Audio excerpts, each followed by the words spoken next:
How you doing, folks? It's Curtis, your Canadian labor guy. Sorry I haven't put out a video here in a while, but was going through some things. Um, Today's topic I want to talk about is alcohol and drug testing for work in Alberta. Um, I usually am a job steward when I go up to work up north and other places as well.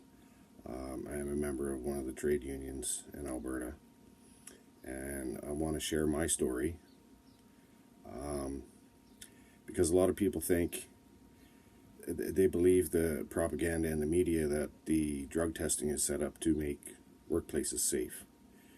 Um, that was the original intent of the program, but it has been twisted and morphed into union busting, basically. Um, the way they set up the alcohol and drug testing is the alcohol part's fine. They test for impairment. Um, but the drug testing is what I want to focus on, because the drug testing, they do not test for impairment, period. They are testing for past usage, and it is very discriminatory, especially with legalization on the horizon. A few years back now, marijuana has been legal for medical purposes, and I know quite a few people now with medical marijuana. Uh, I deal with gout, which is very painful. I didn't think it would be as painful as it is, but gout is painful, and I also deal with acid reflux. And the medication that I take for the gout uh, kills my stomach. I also deal with seasonal depression in the winter months. This year was especially hard because our oldest daughter was diagnosed with breast cancer, and she lives here at home with us. So the depression hit me real hard this year. And mid-February, a friend came over and offered me some medical marijuana. I figured, okay, I'll try it. I'm not working right now. I'm probably not going to be working for another month at least. So on February 17th, I tried some medical marijuana, and I didn't think it would be a big deal. So I pulled a dispatch slip to go work in March, and on March 9th, I went for my pre-access drug and alcohol test. The breathalyzer came in at 0-0. I'm not a drinker, especially with the gout. I really can't drink anymore, especially beer.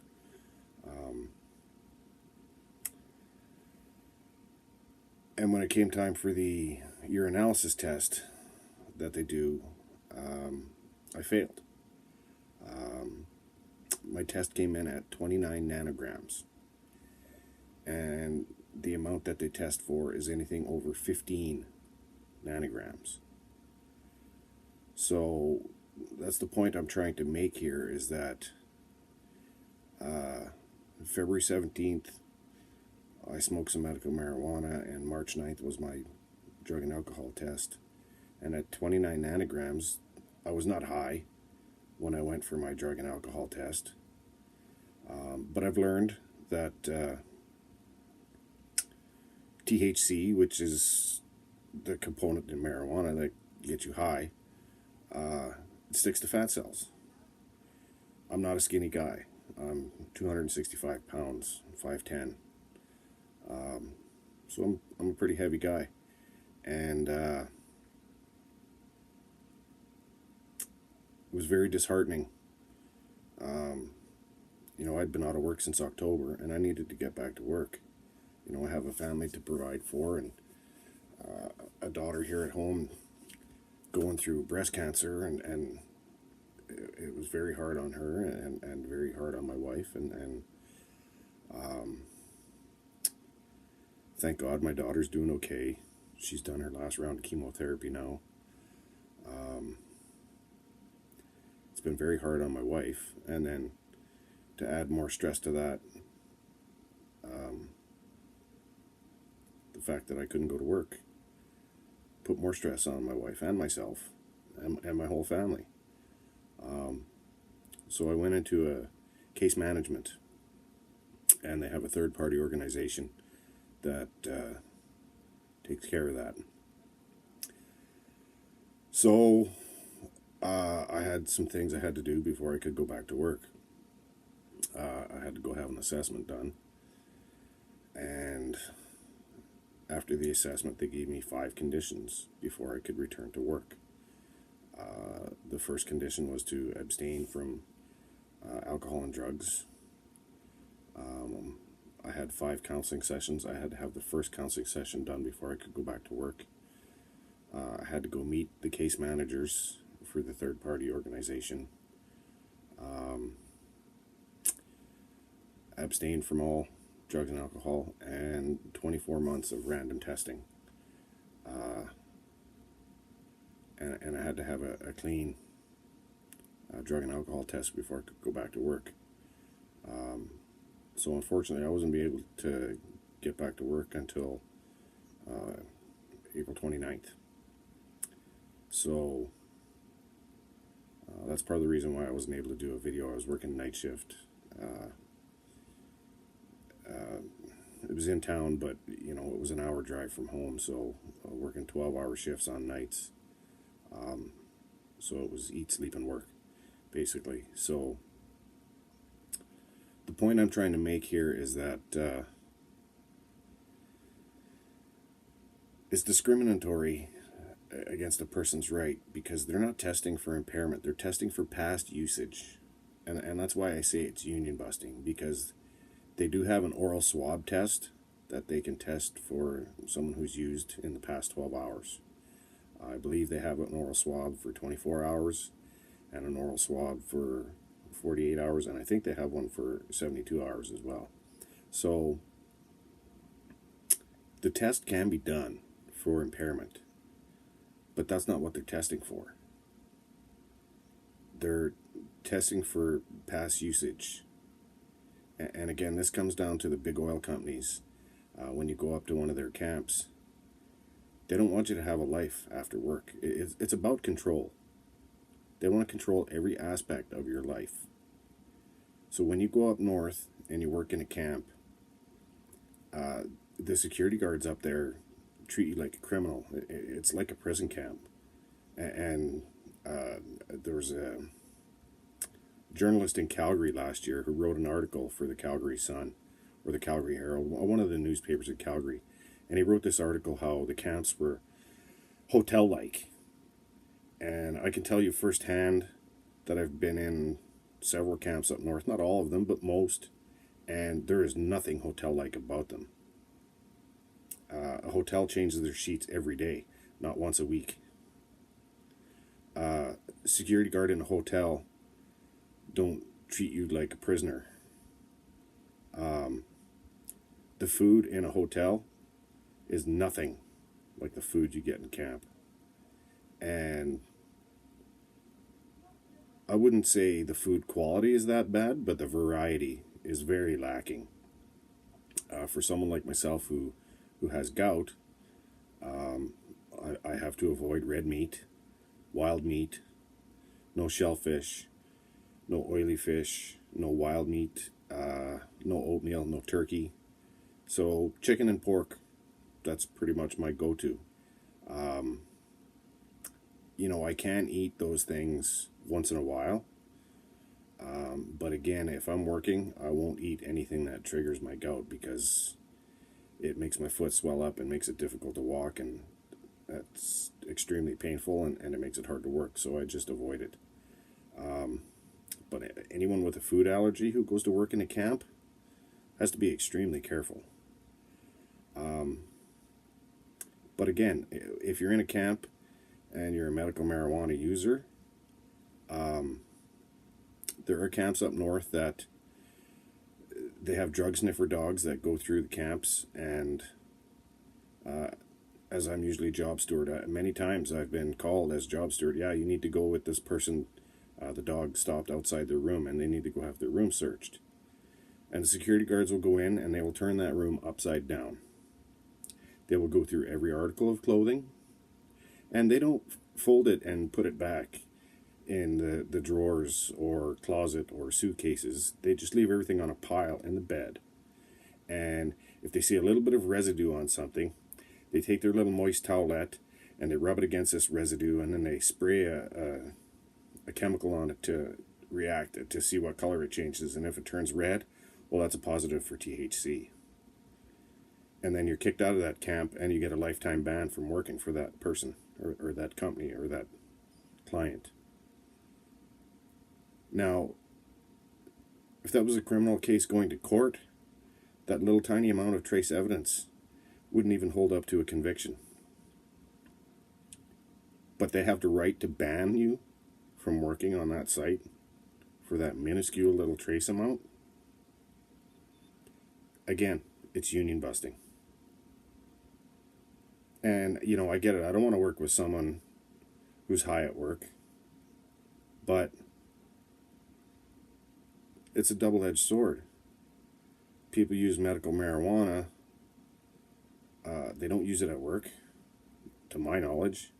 But yet, you know, someone with back pain, the last job I was on, there was a guy taking Tramadol or Tramadol every 4 hours. So I'm sure that affects him. Or, you know, Percocets or Tylenol 4s or any other type of prescription. So prescribed drugs are okay, but marijuana, which is, in my opinion, the mildest drug going. And like I say, I know people who use it to manage pain. The night I tried it for my gout, it worked. My foot felt fine about 2 hours later, and it was my gout attack was gone. And like I said, it's not about keeping the workplace safe. It's about control. Alberta has the most work in the oil and gas industry in the entire country, and they have all these restrictions placed upon us in Alberta because they want to kill the unions and bring non-union in.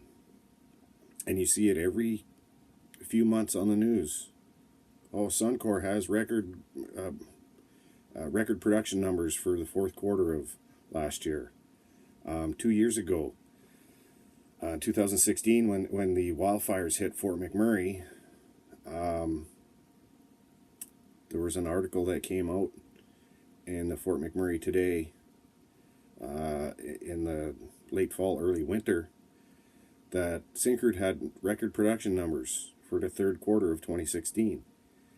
And all those plants, when the wildfires and they evacuated Fort McMurray, Syncrude, Suncor, Albion Sands, CNRL, all those sites were closed down for a month, a little over a month, as they were trying to save the town from burning down. So they were closed down for a month and they still had record production numbers. But yet last year, they made the trades in Alberta take a $2 rollback in wages, and they took away our double time. And I want the Canadian public to understand that union people aren't greedy. When you leave your family behind to go work up north, it's very hard on a person. I'm a father of 5. And when I go up north, the hardest part for me is my youngest son, who's 11. He's my best friend. You know, I don't have drinking buddies. I don't drink anymore. I gave it up years ago. You know, I like doing things with my son. We go for bike rides together. We play video games together. You know, last year he became a big fan of basketball. I'm excited about getting out on the court and shooting hoops with him this summer. But last year, working up at Syncrude, they had us on a 6-and-1 schedule. So you work 6 days and you get 1 day off. And they'll change whatever day of the week they want you to take off whenever they feel like it. So for someone living in Edmonton, It's a 5-hour drive from Fort McMurray. So one day off, that's not enough time to go home and spend a day with your family. And they sell it as, well, you get the option of working 12 and 2 or 6 and 1. But there is no 12 and 2. It's 6 and 1. So last year I went up to St. Croix in March, and I was there till July. And the only real break I had was when my dad passed away on May 11th.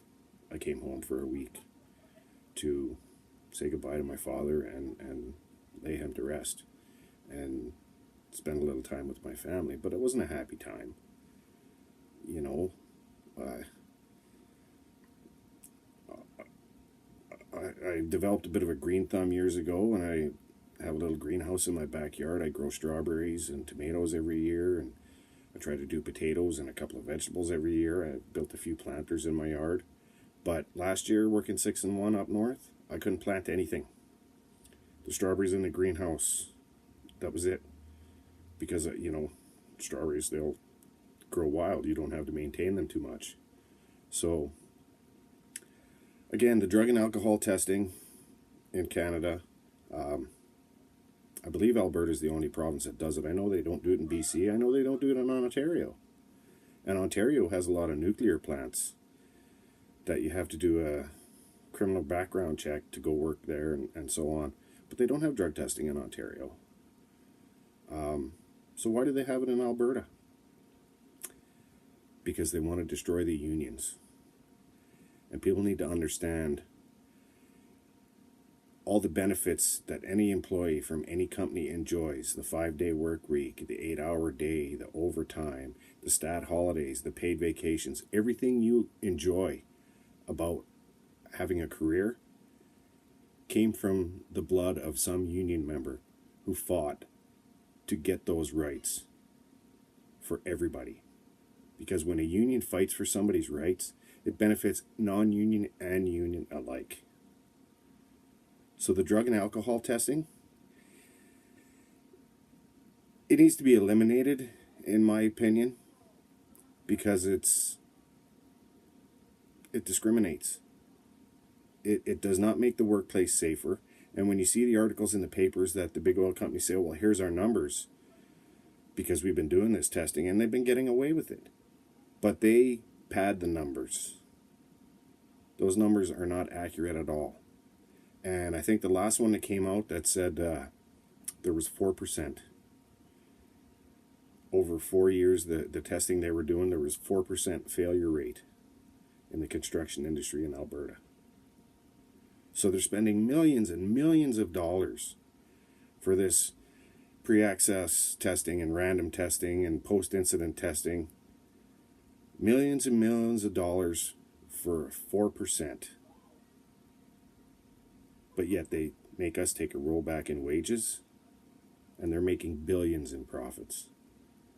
So the general public needs to understand that unions aren't the enemy. The corporations are. So that's my rant for today. I'm off work now. We'll hopefully have another video coming up soon. I try to prefer to do more of labor history type of stuff, but I felt this topic was extremely important and needed to be talked about because it's relevant to today's construction industry, and people need to know that the blue-collar worker is being discriminated against by this drug and alcohol test.